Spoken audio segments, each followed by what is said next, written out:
Hola, ¿qué tal? Sean todos bienvenidos a su canal, Píldoras de Gracia, con el capítulo 78, el cual está titulado Un engañado religioso engaña. Y estos son los versículos a meditar. Escrito está. Entonces los fariseos le respondieron: ¿También vosotros habéis sido engañados? ¿Acaso ha creído en él alguno de los gobernantes o de los fariseos? Mas esta gente que no sabe la ley, maldita es. Juan capítulo 7, versículos 47 al 49. El contexto de estos versículos es cuando Jesucristo produce cierta disensión entre la gente que le escuchaba y le veía sus señales, milagros y prodigios. Los alguaciles, quienes habían sido enviados para detenerlo, quedaron perplejos y atónitos al escuchar las palabras que provienen del reino de los cielos. Regresaron con las manos vacías ante quienes les habían dado tal orden, y es cuando los fariseos les preguntan: ¿también vosotros habéis sido engañados? Mas aquí pues emerge una pregunta algo ineludible. En verdad, ¿quiénes estaban engañados? ¿Los alguaciles, quienes quedaron maravillados y desarmados ante las palabras del Mesías, o los fariseos, quienes estaban llenos de su propia sabiduría?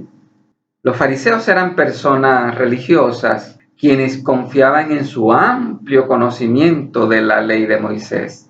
Pero ser una persona religiosa no precisa de ser una persona espiritual, porque aquella persona espiritual es quien se deja guiar, enseñar y ministrar por el Espíritu Santo, para luego obedecer y actuar bajo ese mismo poder. Para ello es necesario ceder en humildad a Dios todas las partes del ser, espíritu, alma y cuerpo. Y sólo así mostrará y glorificará a Jesucristo, siendo este el llamado para todo cristiano. Hablando en términos generales, cuando una persona enseña solo teoría, es decir, solo con palabras, sin sustentación práctica, se le puede llamar profesor y hasta catedrático. Pero quien enseña la teoría o sus palabras las sostiene con la práctica, con el testimonio, con el ejemplo vivido, se le puede llamar maestro. Jesucristo mismo reiteró que para las personas espirituales existe un solo y gran maestro espiritual, el Cristo. El poder de las palabras o de la enseñanza radica en estar soportadas por el testimonio, por la obra práctica, por el ejemplo. La única persona que ha sido usada por el Espíritu Santo en todo su esplendor y poder para no solo enseñar con palabras la voluntad de Dios Padre, sino enseñar con su testimonio esas mismas palabras, es Jesucristo. Así que se hace casi imposible entender que una persona señale a Jesucristo de engañador, si es el único quien enseña la perfecta voluntad de Dios con palabras soportadas por un inigualable testimonio. La segunda pregunta de los fariseos es: ¿acaso ha creído en él alguno de los gobernantes o de los fariseos? Esta otra pregunta denota más aún el alto grado de engaño en donde estaban los religiosos de la época. Para ellos, la sabiduría y el entendimiento estaban depositados solamente en la mente de las altas autoridades políticas y de la clase religiosa. Es decir, en la gente estudiada o preparada formalmente. Según los fariseos o religiosos de esa época, el pueblo raso o sencillo no gozaba de la capacidad intelectual suficiente para discernir o diferenciar entre lo bueno y lo malo. Por tal razón, debían someterse a los preceptos y conceptos de ellos para no ser engañados por aquellos que vienen hablando y testificando en el nombre de Dios. Así las cosas, el pueblo judío debía creer y someterse únicamente en el conocimiento de ellos, porque era quienes tenían como dirección o autoridad la ley de Moisés. Y por tanto, según ellos, eran los únicos representantes de Dios en la tierra. Escrito está. En la cátedra de Moisés se sientan los escribas y los fariseos. Así que todo lo que os digan que guardéis, guardadlo y hacedlo. Mas no hagáis conforme a sus obras, porque dicen y no hacen.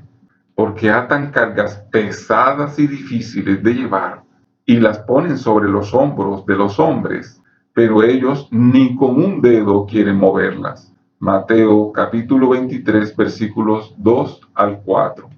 El maestro en su singular sabiduría enseña que se debe oír, guardar y hacer todas las enseñanzas descritas por los religiosos, y estas deben estar basadas en la voluntad de Dios, las cuales deben ser sacadas estrictamente de las Sagradas Escrituras. Pero para guardar el corazón del mal, no se debe considerar sus malos testimonios.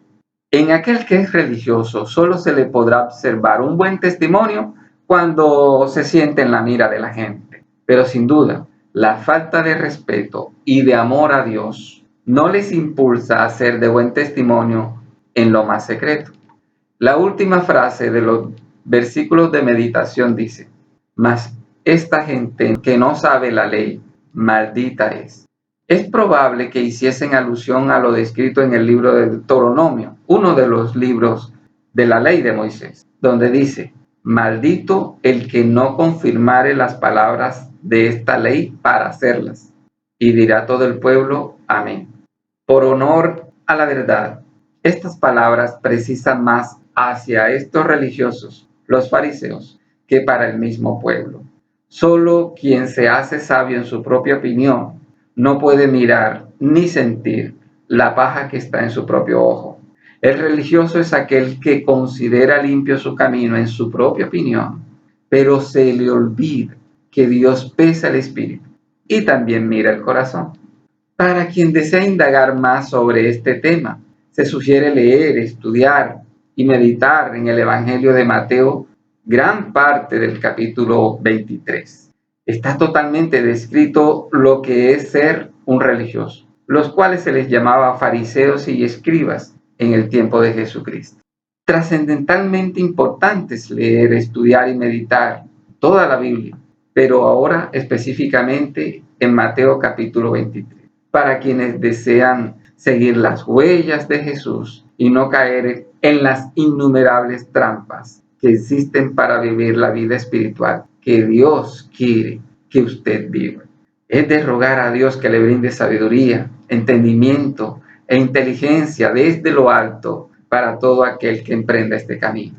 Ahora, el término religión no alude a prácticas engañosas de la palabra de Dios, sino que refleja el cumplimiento de la voluntad de Dios. El Espíritu Santo, a través del apóstol Pablo, dice: el amor no hace mal al prójimo.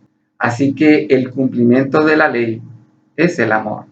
De igual manera, a través de Santiago dice: la religión pura y sin mácula delante de Dios el Padre es esta: visitar a los huérfanos y a las viudas en sus tribulaciones y guardarse sin mancha del mundo.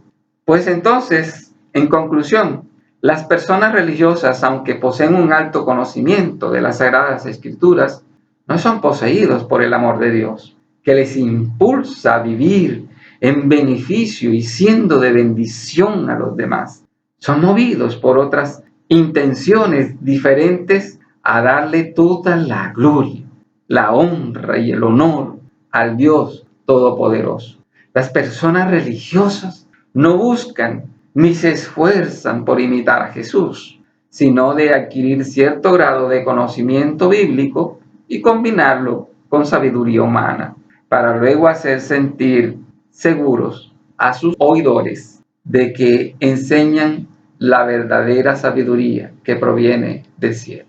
Para usted que escucha atentamente estas palabras, sea Dios guardando todo su ser y sea sobre usted la bendición del Dios creador del universo. Hasta la próxima, si así Dios nos los concede.